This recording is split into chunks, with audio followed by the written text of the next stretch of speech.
O tema da minha mensagem hoje é o sofrimento e a esperança. O sofrimento e a esperança. Vamos ler aí o verso 18, que Paulo está nos dizendo aí no verso 18. E ele diz: considero que os sofrimentos do presente não se podem comparar com a glória que será revelada em nós. Vamos ler mais uma vez? Considero que os sofrimentos do presente não se podem comparar com a glória que será revelada em nós. Até aí. Como eu disse, o meu tema hoje é o sofrimento e a esperança. E talvez uma das coisas que mais nos incomoda é o sofrimento. São os problemas, são as angústias, são as aflições desta vida. E eu e você e eu, nós somos uma das gerações mais fracas que pisamos aqui neste mundo. Nós somos aquele povo que reclamamos de tudo para puxarmos um diálogo, iniciarmos um diálogo, nós dizemos que está calor demais, que está frio demais, que falta chuva, está seco demais, ou que está chovendo demais. Reclamamos por tudo. Nada nos satisfaz. E quando nós enfrentamos problemas e angústias, essas reclamações tendem a aumentar ainda mais, numa proporção assustadora, aonde nós muitas vezes queremos, inclusive, colocar a culpa em Deus. Aonde muitas vezes eu e você, nós queremos até indagar a Deus.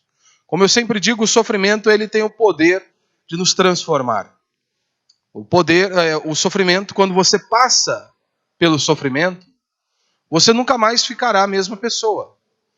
Ou você sairá quebrantado, prostrado diante de Deus, ou você sairá com um coração endurecido, com raiva, querendo colocar Deus contra a parede, ou melhor, muitas vezes nem querendo ouvir o nome de Deus por conta dos sofrimentos. Mas uma coisa é fato, nós nunca seremos a mesma pessoa ao passarmos por sofrimentos e angústias aqui nesta vida. E muitas vezes nós olhamos para o sofrimento com uma perspectiva errada, não uma perspectiva bíblica, não como um anúncio das Sagradas Escrituras. E por que muitos cristãos são assim? Eles olham para o sofrimento como algo que nós temos que manter uma certa repulsa. Por quê? Justamente por ouvirem falsos líderes, falsos mestres, esses homens que anunciam que desde o momento que você vem a Cristo, de que você serve a Cristo, todos os seus problemas serão solucionados do dia para a noite. Como se Deus fosse obrigado a satisfazer todo o desejo do seu coração.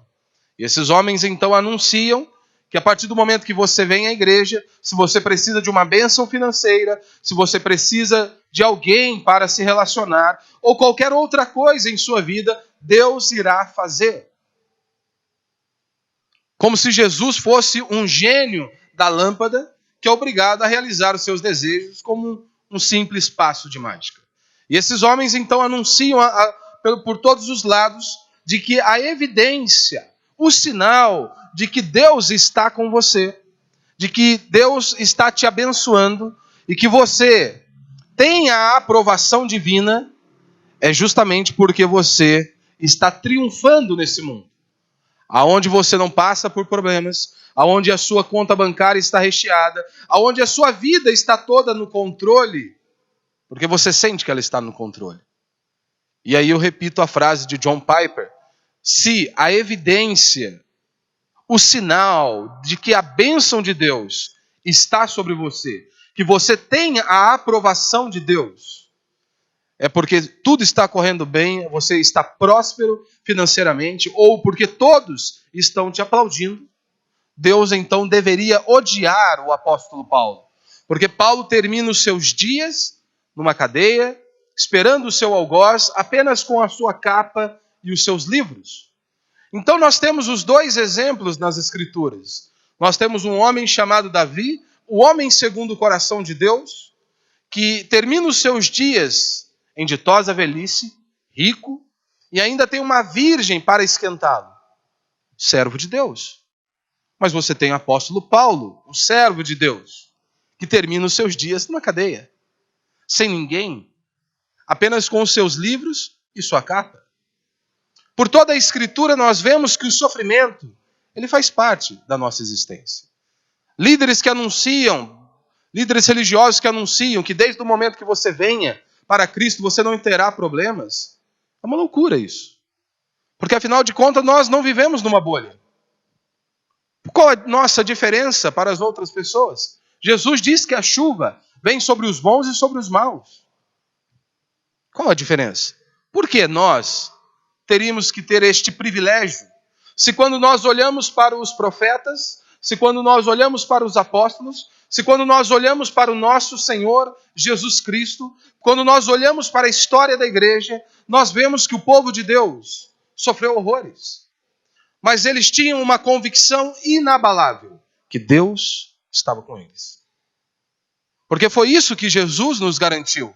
Ele nunca nos prometeu ausência de problema, mas ele garantiu a presença dele conosco. Como ele disse, eis que estou convosco todos os dias até a consumação dos séculos. Em outro momento, na sua oração sacerdotal, em João capítulo 17, ele intercede por nós ao Pai, pedindo que a bênção esteja sobre nós, que Deus esteja nos guardando e nos protegendo. Mas ele foi categórico ao dizer, no mundo tereis aflições, mas tem de bom ânimo, eu venci o mundo. Ou seja, se me perseguiram, é claro que perseguirão também vocês. Então isso é um fato. E aí agora nós nos deparamos diante deste verso, Paulo está nos ensinando. Considero que os sofrimentos do presente não se podem comparar com a glória que será revelada em nós. Tendo o apóstolo Paulo, no verso 17, mostrado que devido sermos filhos de Deus e co-herdeiros com Cristo, nós participamos agora do sofrimento para também participarmos da glória futura. Não há como escaparmos disso. Se nós estamos em Cristo, nós participaremos dos sofrimentos. Isso é uma certeza, mas também algo que é certo acerca de nós cristãos, é que nós também participaremos da sua glória futura. E aí quando nós chegamos aqui no verso 18, Paulo ele apresenta toda essa questão do sofrimento presente na vida do cristão. Ele apresenta todo esse sofrimento presente na vida do cristão e coloca isso sobre a luz da glória vindoura. E aí ele diz, olha, nada se compara, os sofrimentos do tempo presente não podem ser comparados com a glória que há de ser revelada. O contraste que o apóstolo Paulo faz é conduzir o povo de Deus a olhar para a eternidade. Em meio aos sofrimentos desta vida, às angústias desta vida, Paulo nos remete para a eternidade, para o céu, para a glória futura. E dos versos 18 ao verso 25, é uma exposição clássica sobre a questão do sofrimento. Talvez uma das mais profundas sobre o sofrimento do cristão na presente vida. Talvez uma das descrições mais precisas. Então aqui você e eu aprendemos a importância de sabermos lidar com os sofrimentos. A importância de aprendermos a lidar com as dificuldades, porque elas virão. E você precisa estar firmado em Deus. Você precisa estar firmado nas Sagradas Escrituras, para que você dê uma resposta correta. Certamente nada é mais importante para nós do que sabermos exatamente como nós iremos reagir às dificuldades e às provações. Como que nós devemos nos portar diante das angústias, das tribulações e dos sofrimentos desta vida. Que nós temos que suportar enquanto estivermos aqui. Enquanto o seu corpo não descer à sepultura, nós estaremos e enfrentaremos inúmeras dificuldades, provações e tribulações. Então, ao examinarmos a exposição feita aqui pelo apóstolo Paulo, nós podemos subdividi-la de uma maneira que fique fácil para a nossa compreensão. A pergunta que nós devemos iniciar fazendo é: como o cristão deve reagir à realidade do sofrimento? Essa é a pergunta. É isso que Paulo está nos conduzindo aqui. Como que um cristão ele deve reagir, ele deve se portar acerca da realidade do sofrimento? Então, meu primeiro princípio é: o cristão ele não deve ficar surpreso e nunca deve ser pego de surpresa com relação ao sofrimento. Como que o cristão deve reagir em meio ao sofrimento, à realidade do sofrimento? Ele não deveria ficar surpreso. E também nem deveria ser pego de surpresa ao passar por problemas. Por quê? Não. Por que que nós não podemos ser pegos de surpresa e nem deveríamos ficar surpresos em meio às dificuldades da vida? Paulo já anunciou. Nós vimos claramente que não podemos estar unidos ao nosso Senhor Jesus Cristo sem que de um modo ou de outro experimentemos algo da comunhão dos seus sofrimentos. É impossível nós estarmos em Cristo Jesus sem que de uma maneira ou de outra nós também desfrutemos, passemos por esses problemas, sofrimentos, para que também lá na frente nós possamos desfrutar da glória que há de ser revelada. Paulo, em Filipenses capítulo 3, Paulo nos mostra isso. Olha, importa conhecer a Cristo. Ou seja, e a participação nos seus sofrimentos. Nós estamos ligados em Cristo. Nós estamos nele. Então é claro que o sofrimento é algo inevitável na vida do cristão. O sofrimento é algo inevitável em nossas vidas. É algo que está diante de nós e nós iremos enfrentar constantemente. Provavelmente muitos daqueles primeiros cristãos estivessem se mostrando surpresos diante das dificuldades, dos sofrimentos. Talvez muitos deles podem ter ficado surpresos, até mesmo transtornados diante do sofrimento. Nós vemos inúmeras epístolas aqui sendo escritas justamente para confrontar os falsos profetas. Nós vemos os apóstolos escrevendo justamente para trazer solidez à fé daqueles irmãos. Ou seja, corrigindo uma doutrina, uma heresia que estava sendo propagada na igreja. Como muitas vezes o próprio apóstolo Paulo precisa mais uma vez falar de justificação pela fé em Cristo Jesus, exortando aqueles irmãos a confiarem plenamente em Cristo. E mais uma vez Paulo está nos levando a olhar para a eternidade. Então, como que o cristão deve reagir à realidade do sofrimento? Segundo, não devemos deixar-nos abalar ou abater pelo sofrimento. Como que você deve se portar diante das dificuldades da vida? Você não pode deixar ser abalado pelo sofrimento ou se abater pelo sofrimento. É justamente aqui que toda essa questão ela torna-se tão importante para nós. Por quê? Se nós somos cristãos e nós formos derrubados, abalados pelo sofrimento, o efeito sobre os outros, o efeito disso sobre os outros será devastador. Sabe por quê? Se nós somos cristãos genuínos e nós formos abalados, derrubados pelo sofrimento, o efeito disso sobre os outros que nos observam será devastador. Sabe por quê? Nós viemos para um culto, nós nos achegamos a um culto como este, erguemos as nossas mãos aos céus, abrimos os nossos lábios e dizemos: Deus é poderoso, Deus é o Criador dos céus e da terra. Deus é soberano sobre tudo e sobre todos. Deus tem o controle do universo em suas mãos. Nós dizemos isso junto com os nossos amigos. Você muitas vezes pode reafirmar a sua fé lá no seu trabalho, em meio aos seus familiares, em meio aos seus amigos, e dizer que Deus é soberano, que Deus é poderoso, como nós fazemos aqui num culto. Então, como cristão, nós fazemos certas afirmações a favor da nossa fé, da fé cristã. E é claro que os outros testam o valor da nossa fé e também estão ali checando o nosso testemunho, vigiando e nos observando quando nós passamos por provações e por sofrimentos. Você acha que não? Você está lá constantemente reafirmando a sua fé, diz que confia em Deus, que Deus é soberano, que Deus é poderoso, que Deus traz refrigério, refúgio e renovo. E aí, diante das dificuldades, eles ficam ali, observando. Qual será a sua reação? Qual será a posição que você irá tomar em meio às dificuldades da vida? Eu quero dizer para você, meu irmão, que chegar aqui e erguer as mãos para os céus e dizer glória a Deus, louvado seja o nome do Senhor, dizer que Deus é poderoso sobre tudo e sobre todos, que Ele tem o controle do universo em suas mãos, é maravilhoso.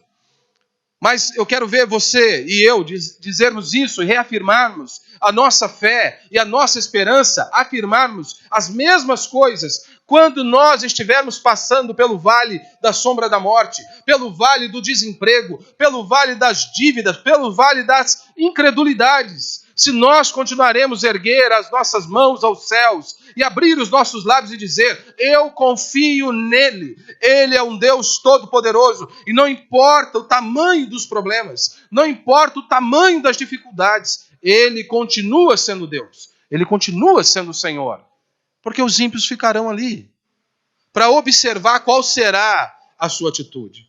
E se você sucumbir em meio aos problemas, em meio às dificuldades, isso terá um efeito devastador sobre eles. Porque eles querem checar se realmente você confia em Deus, se você depende de Deus. Nós precisamos nos lembrar como o apóstolo Paulo vai nos ensinar versículos posteriores. Tudo coopera para o bem daqueles que amam a Deus. Tudo. Ele não disse que apenas as coisas boas. Tudo coopera para o bem daqueles que amam a Deus. Ou seja, se nós damos uma resposta errada, sucumbimos em meio às dificuldades da vida, em meio aos sofrimentos da vida, se nós falharmos neste quesito, nós causaremos um grande dano ao Evangelho. Porque, afinal de contas, nós reafirmamos algo, e quando nós somos testados, quando nós passamos por esses problemas, nós simplesmente abrimos mão daquilo que nós reafirmamos por longos e longos anos. Que Deus sustenta o seu povo, que Deus sustenta a sua igreja. Olhe, por exemplo, para a igreja primitiva. Hebreus capítulo 11 é fantástico. Diz o autor de Hebreus que muitos daqueles homens, muitos dos cristãos, foram cerrados ao meio, decapitados. E ele diz, o mundo não era digno desses homens. Imagine. Foram cerrados ao meio, decapitados. O mundo não era digno desses homens. Muitos perderam a família, muitos perderam os seus bens, e por último perderam a própria vida, simplesmente por reafirmarem a fé, a confiança em Cristo Jesus. Simplesmente por dizerem, eu vi ele morto na sexta e ressurreto no domingo. Deus o ressuscitou dentre os mortos, e muitos perderam, inclusive, a própria vida por conta disso.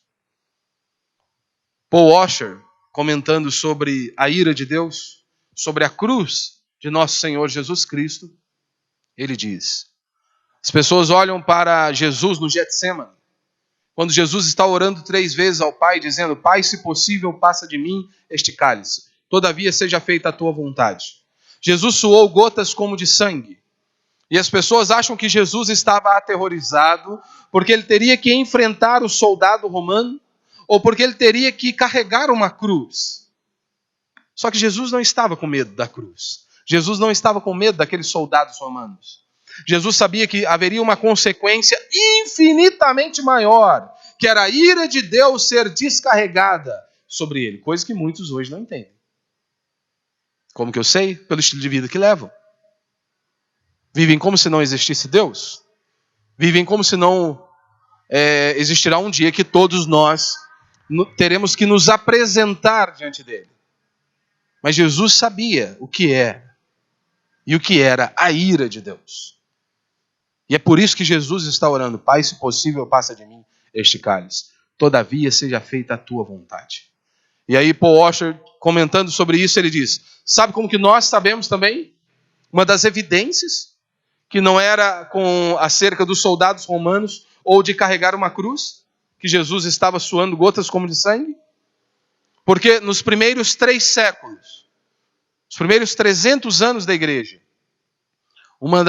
dos meios mais normais, se assim podemos dizer, de condenação e de execução era a cruz. Um dos meios mais usados para executar alguém era a cruz. E diz os relatos aí, há inúmeros relatos, que muitos cristãos, quando estavam indo para serem executados, para serem pendurados no madeiro, aqueles homens davam graças a Deus, glorificavam a Deus, mesmo em face da morte. Aqueles homens, quando iriam para serem pendurados no madeiro, eles agradeciam, eles glorificavam a Deus. Sabe por que eles glorificavam a Deus? Porque eles estavam ali perplexos, porque eles foram considerados dignos por sofrerem por amor ao nome de Cristo. E é por isso que eles ficavam extasiados. Eu fui considerado digno ser pendurado no madeiro por amor ao meu Deus, por amor ao meu mestre. Hoje muitos, por conta de um frio, não podem vir à igreja. Por conta de uma dorzinha, não podem cultuar a Deus. Imagine se um dia você fosse colocado sobre a parede, contra a parede, e dissesse, e fosse questionado, você nega o seu Senhor? Senão você vai morrer. Ora, se por uma coisa infinitamente menor, como por conta dos nossos problemas durante a semana, por conta de uma chuva, por conta de um tempo que esfriou, muitos já não conseguem cultuar a Deus. Imagine se eles fossem questionados, ou até mesmo pressionados a isso. Se você não negar a sua fé, você vai morrer. Ora, se abrem mão por conta de uma chuva, por conta de um tempo frio, imagine quando a própria vida está sendo colocada em evidência. É um fato simples na história, que não havia nada que fosse mais poderoso para levar as pessoas à convicção de pecado e à conversão no tempo da igreja primitiva, do que esta observação da maneira pela qual aqueles cristãos suportavam o sofrimento. Ou seja, não havia nada que mais conduzisse aquelas pessoas e as deixassem perplexas do que ver o cristão passando por sofrimento, enfrentando a morte, e eles ficavam perplexos. Como esses homens conseguem permanecer assim, mesmo diante da morte? Então, meu irmão, quando os crentes eles eram submetidos a provações, eles não ficavam confusos. Eles não ficavam ali confusos.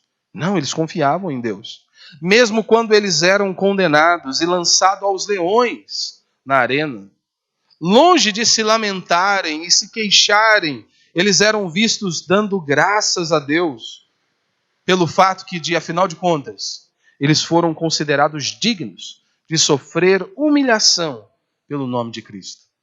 Mesmo na arena, eles estavam ali dando graças a Deus. Eles costumavam dizer que a glória, que a coroa de glória neste mundo era o martírio. Como ficou muito conhecido, o sangue dos mártires é a sementeira da igreja. Ou seja, quanto mais cristãos eram mortos, mais o reino de Deus se expandia. Quanto mais cristãos eram ceifados, vidas eram ceifadas, mais o evangelho ia sendo pregado e a igreja de nosso Senhor Jesus Cristo expandia. Esse é o grande testemunho da história.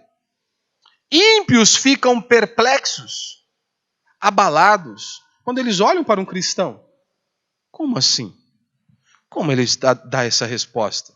Como ele consegue ter esta atitude em meio aos sofrimentos e às provações? Eles ficam perplexos, pois parece que o cristão ele possui algum poder, alguma capacidade secreta e misteriosa para enfrentar o sofrimento com uma perspectiva diferente da maioria. Como certa vez, um pai acabou de enterrar o filho, e aí então, voltando do velório, ele encontra um amigo que vai cumprimentá-lo e dar-lhes os pêsames, né? E ele diz, olha, fiquei sabendo que você perdeu o seu filho, meus sentimentos. E aí então aquele pai, um cristão, volta-se para aquela pessoa e diz, olha, não, eu não perdi o meu filho. O cara ficou meio sem entender. Mas você não acabou de enterrar o seu filho? Sim, eu acabei de enterrar o meu filho, eu acabei de vir do velório. Então como você diz que não perdeu o seu filho? Ele falou assim, olha, só perde aquele que não sabe para onde foi e com quem ele está. Então eu não perdi o meu filho, eu sei para onde ele foi e com quem ele está. Então, é claro, chorou, derramou lágrimas. Mas ele tinha uma convicção que um dia todos estarão junto com Deus. E que um dia ele estará novamente ali. E todos irão cultuar a Deus, viverem para a glória de Deus, para conhecerem a Deus. Por isso olhava para a morte, não como o final de tudo. O cristão, ele olha para a morte como um verdadeiro passaporte para a vida eterna, para a vida a qual Deus nos projetou. Então a morte para nós não é o fim das coisas, como para muitos é. Não, para nós é apenas um passaporte para a verdadeira vida. Nós jamais devemos duvidar da veracidade da salvação simplesmente porque sofremos.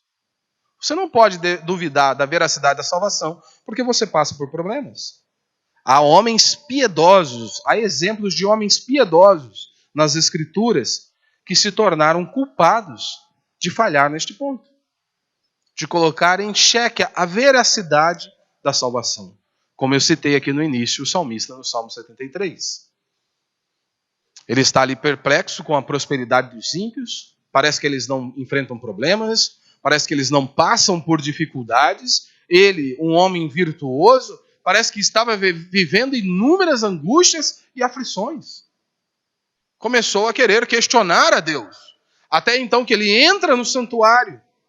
E aí então ele é obrigado a pensar. Quando ele entra no santuário, e aí um símbolo para nós, de estarmos num local onde se prega a palavra de Deus. Onde se mantém uma fidelidade para com as sagradas escrituras. Porque aí então você será confrontado, você não ouvirá apenas aquilo que você quer ouvir, mas aquilo que de fato todos nós precisamos ouvir. E aí quando você vem para um culto como esse, na maioria das vezes, você será confrontado. Todas as vezes você será confrontado. Muitas vezes a mudar, a abrir mão de certos pensamentos e atitudes e a confiar plenamente em Deus.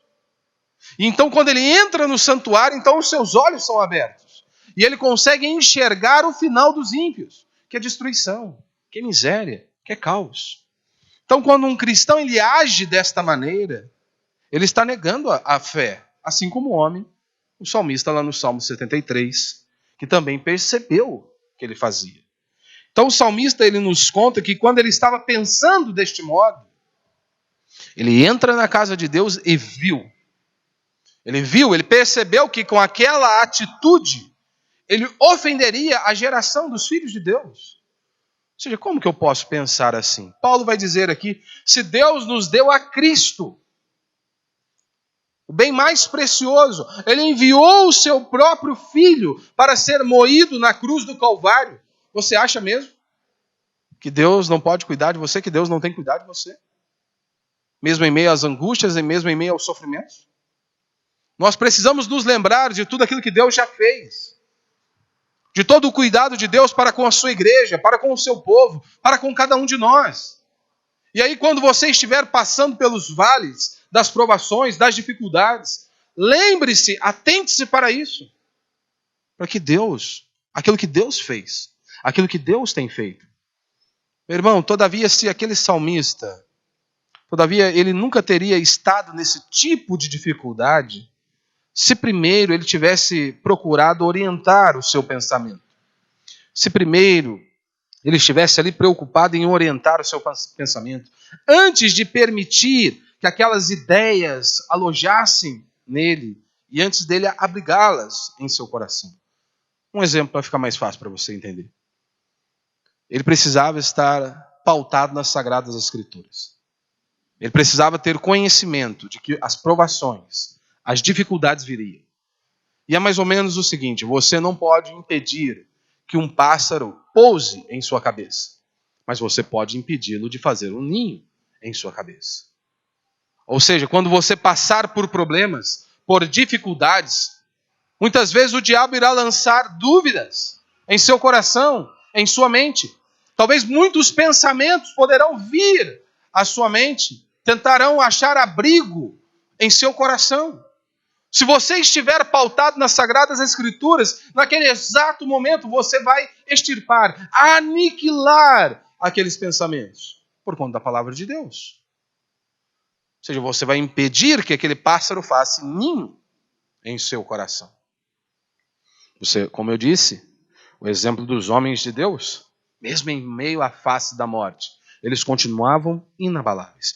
Então, o propósito deste versículo e deste parágrafo que nós estamos estudando é justamente mostrar que isso é uma atitude terrível para um cristão. Passar por problemas e dificuldades e querer colocar Deus contra a parede, ter uma atitude desta maneira. O cristão jamais deve ser pego de surpresa pelo sofrimento. E jamais deverá ser levado a questionar e pôr em dúvida a veracidade da salvação, porque ele está sofrendo. O cristão não pode viver assim. Pelo menos não um cristão genuíno. Se ele agir assim, há algo de errado. Há algo de errado em seu conceito sobre salvação. Se quando você passa por problemas, por dificuldades, você coloca em dúvida, em xeque, a veracidade da salvação, é porque você tem um conceito errado sobre a salvação. E é o que nós temos hoje muito difundido em nosso país.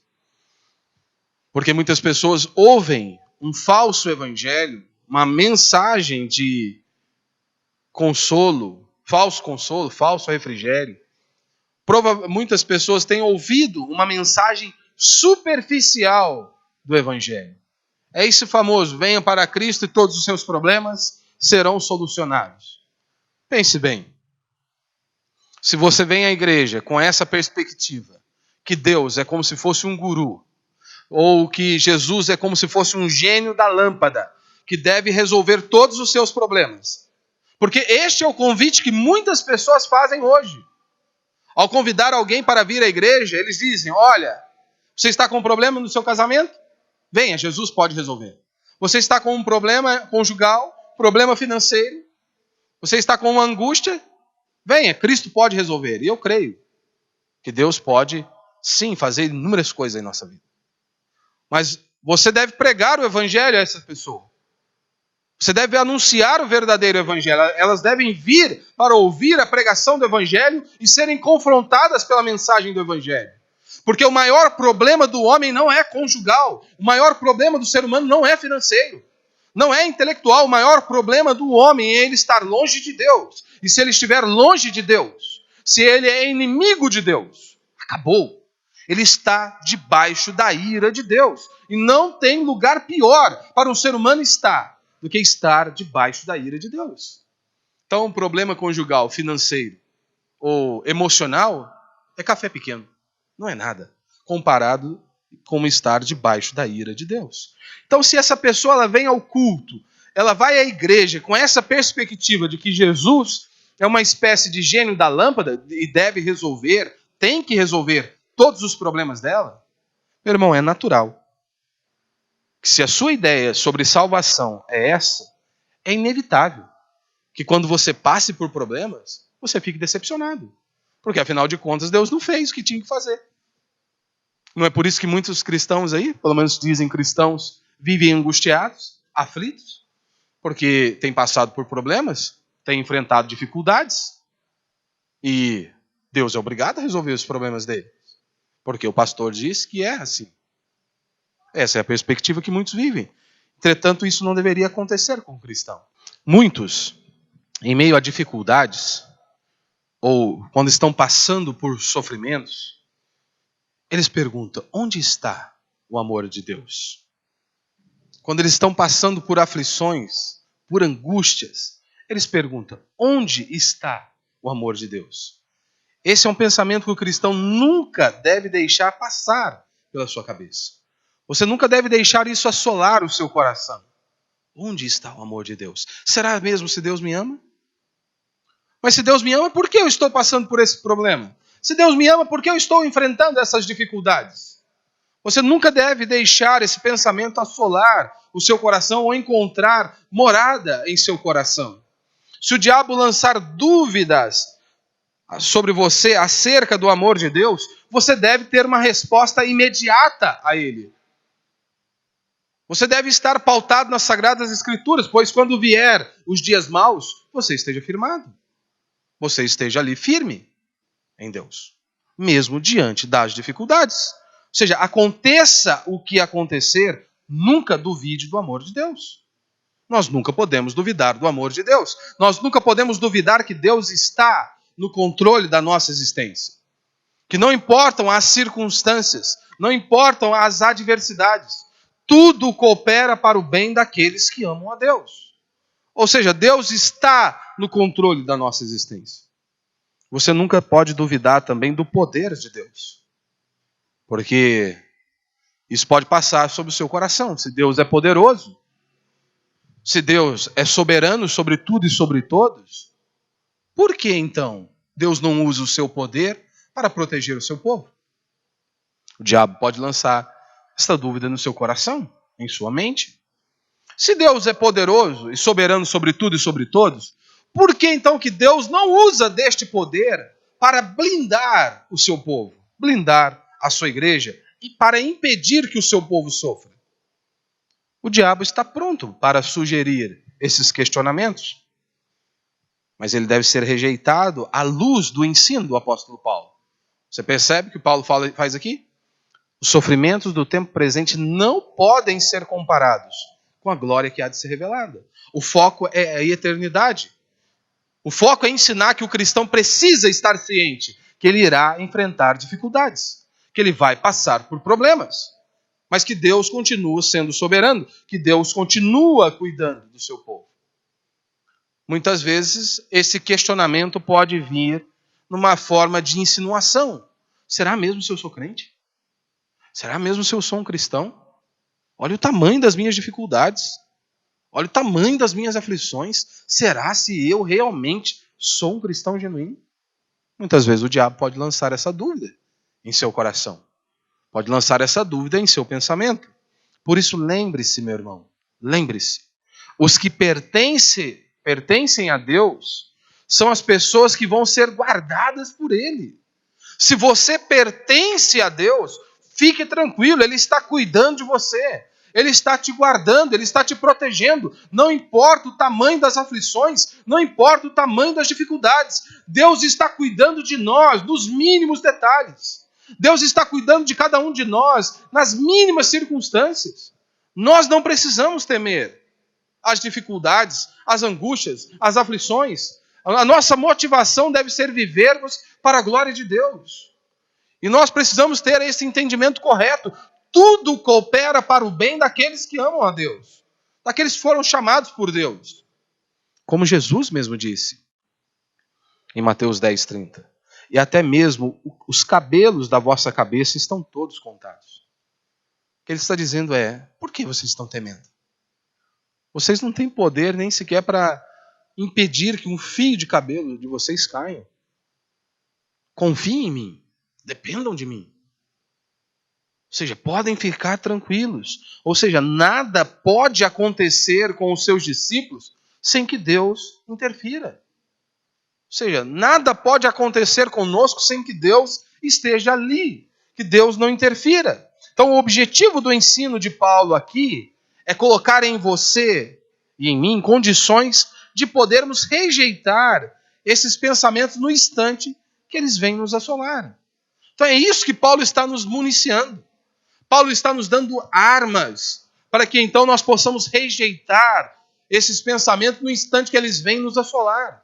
Ele está instruindo a igreja de Deus para que eles estejam fortalecidos em Deus.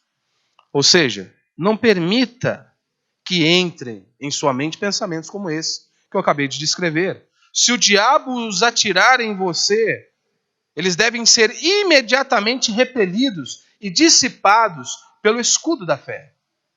Como Paulo nos ensina lá em Efésios.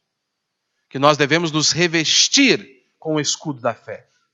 E você se lembra lá, há inúmeras características. Como isso acontece? Por meio da palavra de Deus. Por meio de você estar prostrado diante de Deus. Você orar e buscar a Deus. Você se alimentar da palavra de Deus. É isso que vai te fortalecer nos dias das dificuldades. É isso que vai te impedir que o diabo faça ninho sobre a sua cabeça. É você estar pautado nas Escrituras. É você conhecer as Escrituras. Porque se você conhece as Escrituras, você vai conhecer a Deus. Deus irá se revelar a você. Então, se eu conheço quem é o meu Deus, se eu conheço o tamanho do meu Deus, quem o meu Deus é, eu não preciso temer a nada. Jamais sinta rancor de Deus. Jamais sinta raiva de Deus. Há pessoas que vivem assim. O cristão jamais deve permitir que tal pensamento entre em sua mente. Raiva de Deus. Terceiro, Jesus nunca mentiu sobre como seria a nossa caminhada. Jesus ele nunca mentiu sobre como seria a nossa caminhada. É óbvio que isso é muito importante. O apóstolo ele está escrevendo a cristãos que estão sofrendo e passando por dificuldades. Mas se você percebe aqui no texto, não há o mais leve indício por parte do apóstolo Paulo, tipo assim, ei, as coisas vão melhorar, fiquem tranquilos. As coisas vão melhorar logo, fiquem tranquilos. Nós não vemos o mínimo indício, o mais leve indício, por parte do apóstolo Paulo ao olhar para aqueles cristãos e dizer, ei, cristãos, fiquem tranquilos, o alívio virá em breve para vocês. Vocês não vão sofrer mais neste mundo. Nós não vemos esses indícios por parte do apóstolo Paulo em nenhuma parte das Sagradas Escrituras, prometendo isso. Ei, as coisas não vão ficar como elas estão. Fiquem tranquilos. Não é feita nenhuma insinuação desse tipo. Nem aqui, em nenhum outro lugar do Novo Testamento. Você se lembra de Jesus? Quando um homem disse a ele que queria segui-lo? Você se lembra qual foi a resposta de Jesus? Ele diz em Lucas 9, 57 e 58. Quando iam pelo caminho, um homem lhe disse, eu te seguirei aonde quer que fores. Ouça a resposta de Jesus. Jesus lhe respondeu, as raposas têm tocas e as aves do céu têm ninhos, mas o Filho do Homem não tem onde descansar a cabeça. As raposas têm o seu ninho, as aves também têm, a raposa encontra o seu refúgio, mas o Filho do Homem não tem onde descansar a cabeça. Sabe o que Jesus estava fazendo aqui? Aquele homem manifestou um desejo em segui-lo, por onde quer que ele fosse. Jesus então desafiou o homem e lhe mostrou que era preciso que ele estivesse disposto a passar por muitos sofrimentos e provações se realmente ele quisesse seguir a Cristo. Foi isso que Jesus fez. A sua motivação é me seguir? Você quer andar comigo? Ótimo. Então preste atenção, você está disposto a passar por sofrimentos e provações por amor do meu nome? Hoje as coisas inverteram. Para a pessoa seguir a Cristo, Cristo tem que satisfazer o desejo do coração dela. Senão elas não vêm à igreja. Senão elas não vão adorar a Deus. Eles colocam ali um padrão. Eles estabeleceram um padrão. Se Deus me abençoar, é ótimo, então eu vou servi-lo. Se Deus me der um emprego, se Deus restaurar o meu casamento, se Deus fizer isso, então eu continuarei o servindo. Mas Jesus disse, você tem que estar disposto a passar por sofrimentos e provações, se realmente você quer me seguir. O Senhor jamais prometeu vida fácil ao seu povo. Lembre-se disso. Jesus nunca mentiu para nós. Ele já foi categórico ao dizer, no mundo tereis aflições, mas tem de bom ânimo, eu venci o mundo. Ao anunciar e fazer o convite, ele não disse, olha, venham, vocês vão desfrutar do melhor desta terra. Não. O convite é, se vocês quiserem me seguir, tomem a sua cruz e sigam. Renunciem à própria vontade por amor a mim. Abram mão da sua vontade por amor a mim. Foi esse o convite de Jesus. Só que o grande problema é que muitos não estão dispostos a sofrer. O cristianismo hoje ele tem sido descrito, ou seja, melhor, há algum tempo já, o cristianismo ele tem sido descrito como o ópio do povo. Ou seja, como uma espécie de droga que vai trazer um refrigério, um alívio, assim meio que rápido. É assim que as pessoas olham hoje para a igreja, como o ópio do povo, como uma droga, uma espécie de droga. Porque afinal de contas muitos buscam a igreja cristã com esse intuito mesmo, de serem ajudados a sentir-se um pouco mais felizes e a esquecerem os seus problemas. Essa é a motivação de muitos ao virem a um culto. Eles querem arrumar um meio de receber algum refrigério e se tornarem um pouco mais felizes e esquecerem os problemas desta vida. Contudo, nem a Bíblia, nem os apóstolos tratam os problemas desta forma. Nós não vemos os apóstolos, em nenhum momento a Bíblia, descrevendo o sofrimento com essa perspectiva. A Bíblia não diz que dentro de 1 ano ou 2 anos as coisas vão melhorar. Que este mundo vai melhorar. Pelo contrário, na Bíblia está: haverá guerras e rumores de guerra. Há muitos que vivem com uma ilusão: esse mundo um dia se tornará perfeito. A Bíblia vai na contramão deste ensino. Não, a Bíblia diz que os homens maus e impostores, irão de mal a pior. A tendência é piorar, a tendência não é melhorar. A tendência não é que este mundo melhore a cada dia, mas a tendência é que esse mundo piore a cada dia. A Bíblia não promete que os homens vão se tornar pessoas amáveis e bondosas à medida que a civilização e a educação progridem. Não, a Bíblia não mostra isso. A Bíblia não mostra que, então, após o homem adquirir, ou seja, a civilização e a educação começarem a progredir, então o cristão não passará mais por perseguições, não haverá mais aflições, não haverá mais angústias. Não, a Bíblia não diz que vai ser desta maneira. A Bíblia não diz que o refrigério vai vir disso. Leia Mateus 24. Jesus já advertiu a sua igreja. Jesus já nos advertiu, já nos alertou acerca deste mundo. Jesus foi categórico. Jesus reafirmou que nós não temos que esperar nada deste mundo a não ser sofrimento e provações, de todos os tipos e de todas as formas. Então não espere que este mundo vá melhorar. Não, o homem sem Deus está perdido, fadado ao fracasso. O homem precisa de Deus. Então Jesus fez isso, nos advertiu de que nós não devemos esperar neste mundo nada senão sofrimentos e provações e todos os tipos de formas, de todos os tipos e de todas as formas. Ouça o que Paulo diz em 2 Timóteo 3:1. Sabe, porém, que nos últimos dias haverá tempos difíceis, pois os homens amarão a si mesmos, serão gananciosos, arrogantes, presunçosos, blasfemos, desobedientes aos pais, ingratos, ímpios, sem afeição natural, incapazes de perdoar, caluniadores, descontrolados, cruéis, inimigos do bem, traidores, inconsequentes, orgulhosos, mais amigos dos prazeres do que amigos de Deus.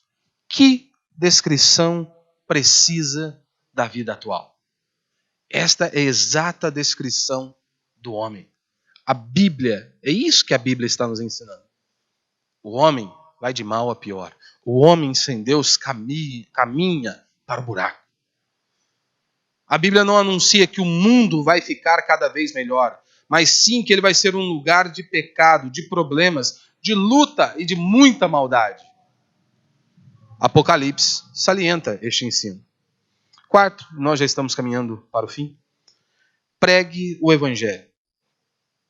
Quando Paulo ele fala sobre o sofrimento, ele diz: nada se compara.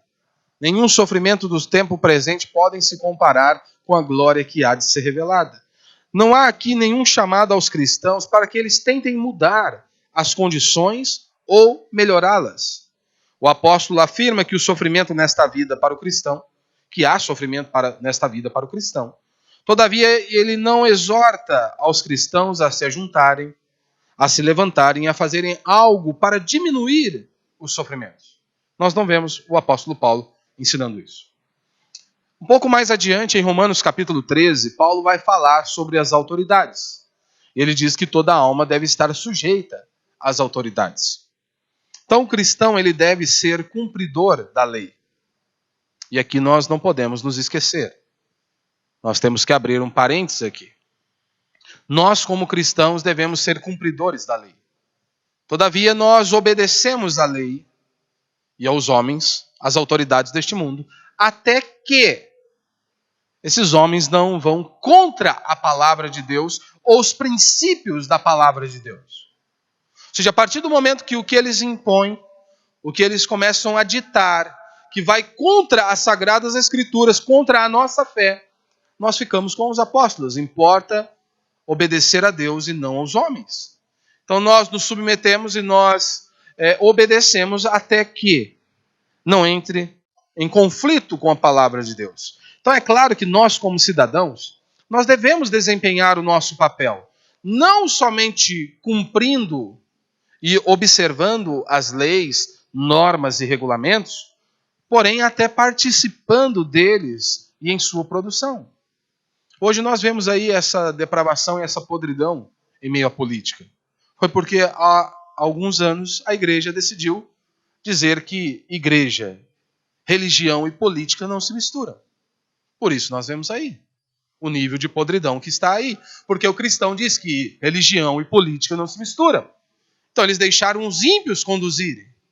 Os ímpios formularem leis. Os ímpios conduzirem uma nação. Nós temos inúmeros exemplos nas Escrituras de cristãos ativos ali na política. Então nós temos sim que desempenhar o nosso papel em meio à política, em meio à sociedade. Como cidadão nós devemos desempenhar.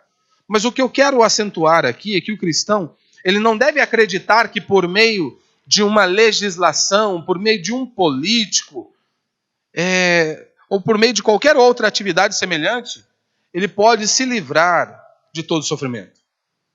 Não, o problema do homem não vai ser solucionado por um político. O problema do homem não é esse. O problema do homem é muito mais profundo. Como muitas pessoas, olham para Paulo e dizem, não, Paulo era um teólogo, Paulo é muito doutrinário, Paulo era uma espécie de homem legalista. Nós amamos a Jesus, nós gostamos dos ensinamentos de Jesus. E aí eles vão citar o Sermão do Monte, que é muito conhecido. E aí eles vão dizer e mencionar as bem-aventuranças, como se ali não tivesse uma profundidade teológica, como se ali não tivesse algo completamente doutrinário, ensinado por Cristo. Eles não conseguem ver a profundidade dos ensinos de Cristo. Aí eles dizem, o que o mundo precisa é de um ensinamento moral. Então, se nós pegarmos o Sermão do Monte e aplicarmos em nossas vidas, todos os problemas do ser humano serão solucionados. Só que aqui nós temos um grande problema. Como que o homem pode seguir os mandamentos de Deus? Por exemplo, as bem-aventuranças. É impossível. O nosso problema está dentro de nós. Nós somos pecadores. O problema é o coração do homem. O homem é pecador, ele precisa morrer e nascer de novo. Ou seja, nas bem-aventuranças nós vemos Jesus expondo a depravação total do homem, o quanto que nós somos miseráveis, podres.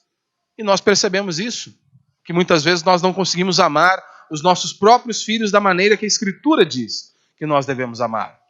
Então, muitos acham que os homens precisam apenas de um ensino moral. Não, o homem precisa nascer de novo. Uma intervenção divina, um milagre precisa ocorrer dentro dele. Então o cristianismo não é um movimento pela reforma do mundo. A Bíblia é bem explícita sobre isso.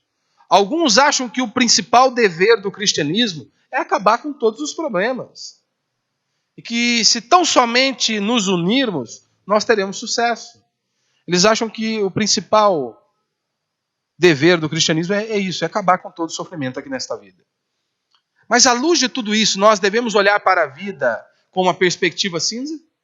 Então, à medida que nós sabemos que vamos sofrer, que há dificuldades, que há angústia, nós vamos olhar com qual perspectiva para a vida? Você vai olhar para a vida com óculos escuros?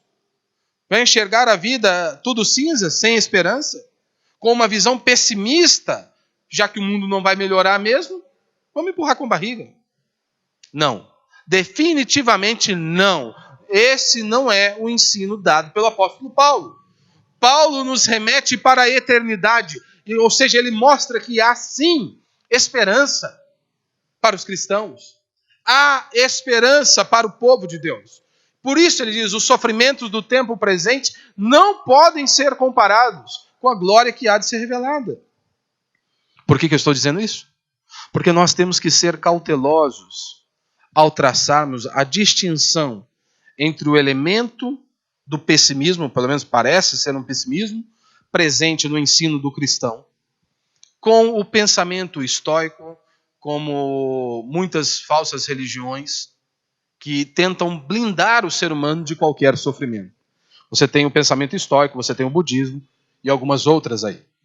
O pensamento estoico basicamente vai dizer que você não deve amar o seu filho completamente, porque se ele morrer você vai sofrer. Ou seja, nós não podemos nos apegar às coisas, porque afinal se apegarmos às pessoas e a coisas nós vamos sofrer.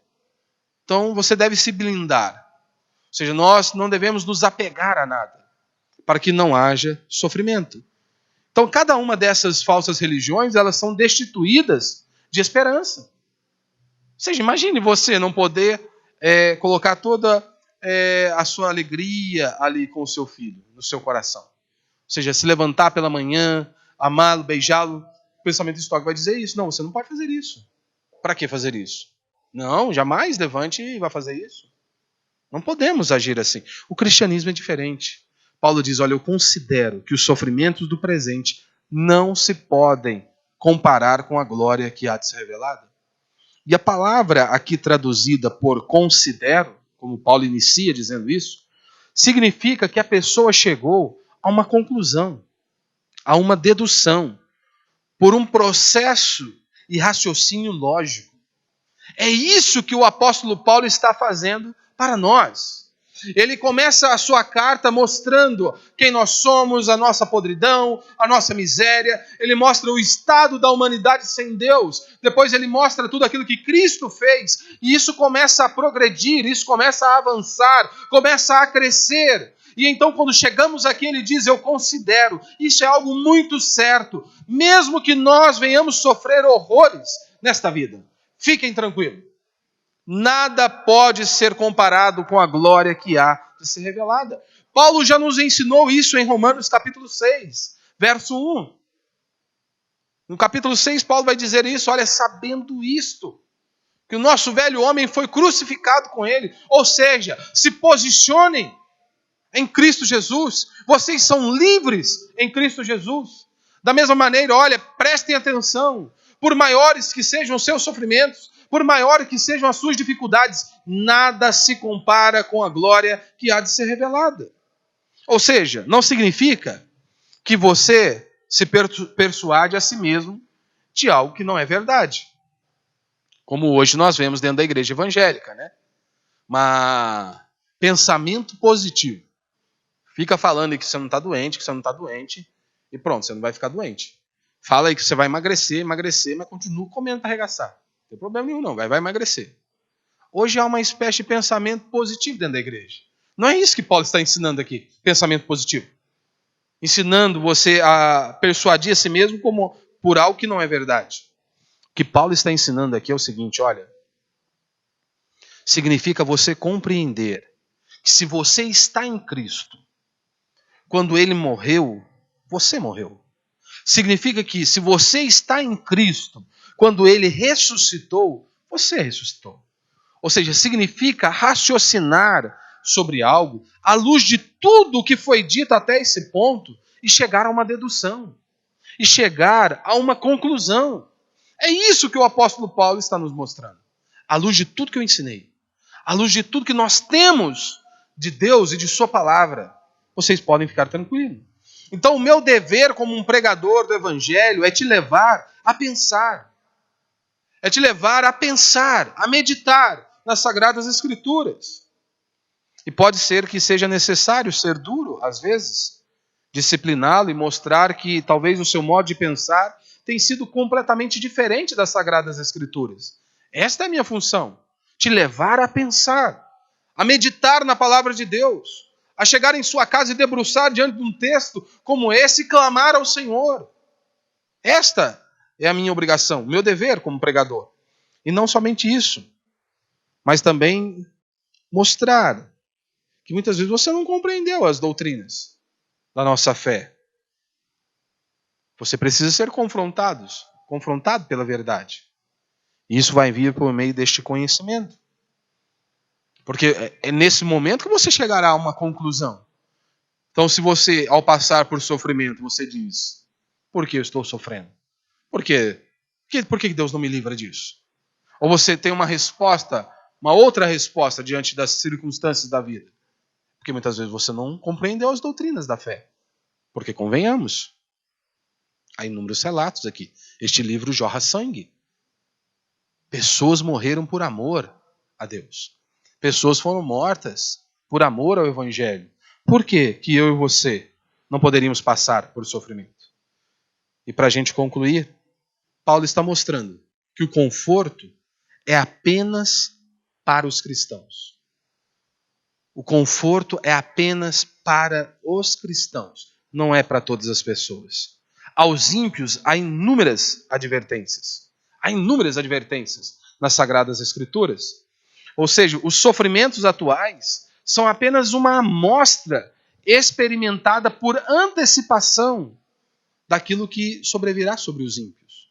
Se você está aqui nesta noite e você não se arrependeu dos seus pecados, a Escritura diz o que te aguarda é a condenação eterna.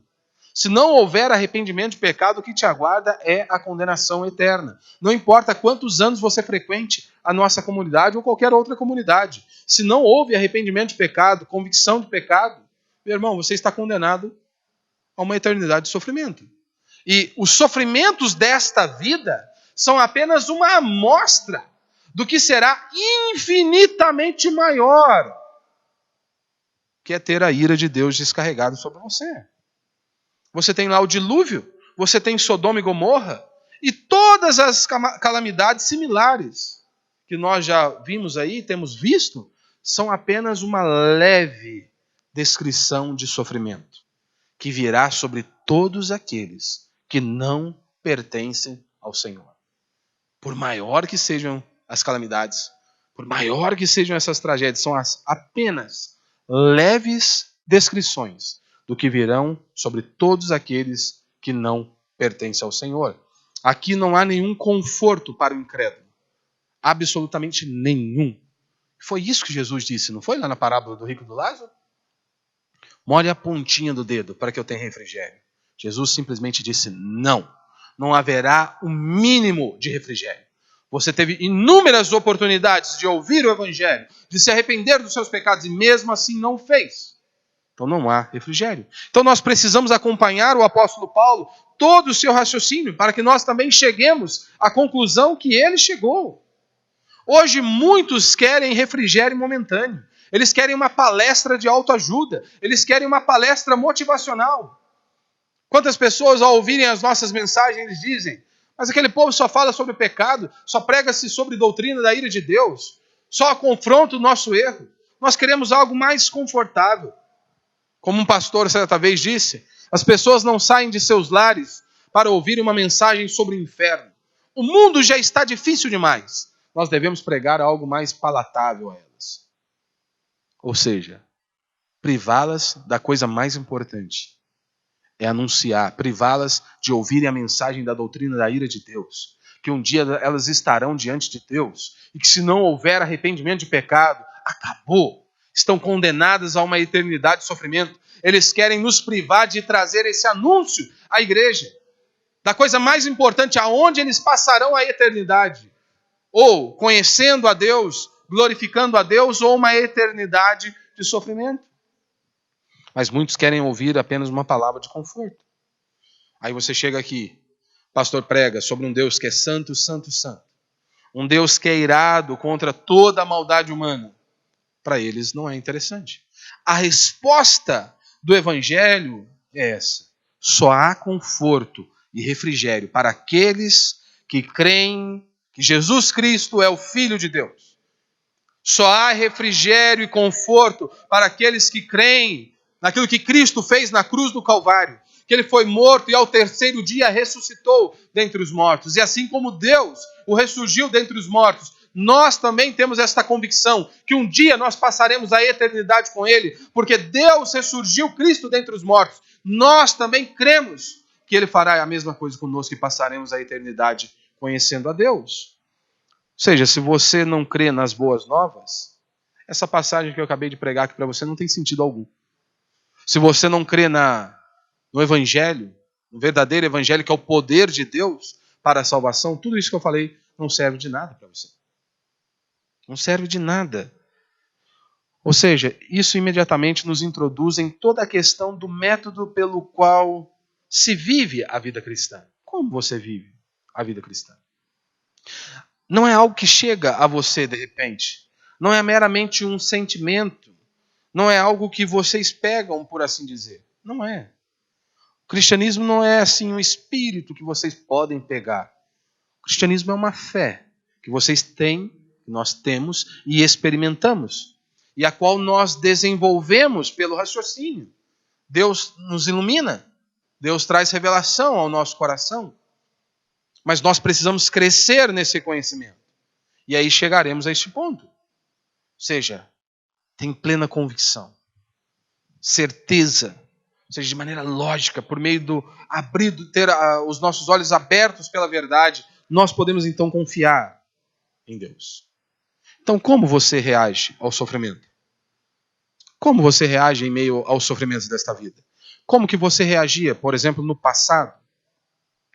Como você reage quando está passando por sofrimentos e é tentado pelo diabo a duvidar, seja do poder de Deus, seja do amor de Deus, seja do cuidado de Deus? Qual é o seu método para vencer isso?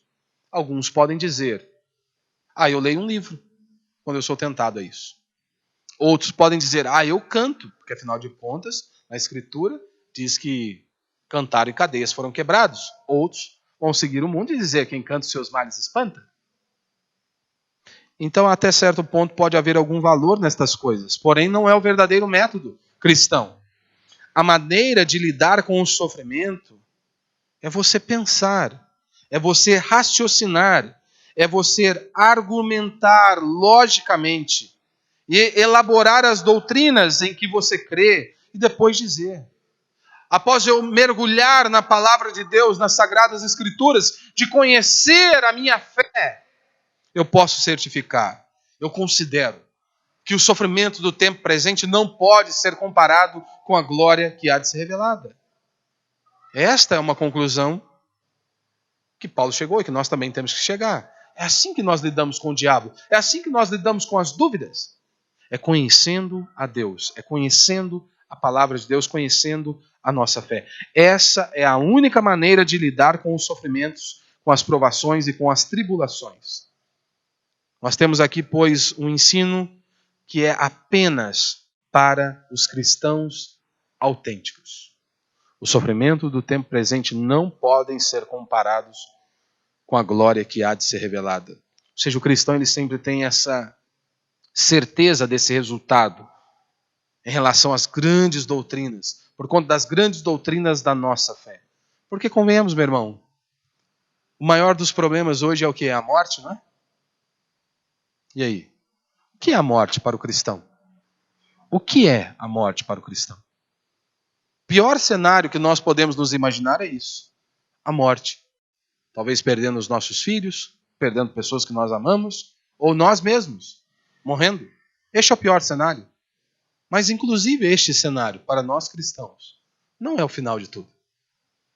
O cristão ele olha para a morte como apenas um passaporte para a verdadeira vida que Deus nos criou. Por isso vamos ficar de pé. Vamos orar a Deus.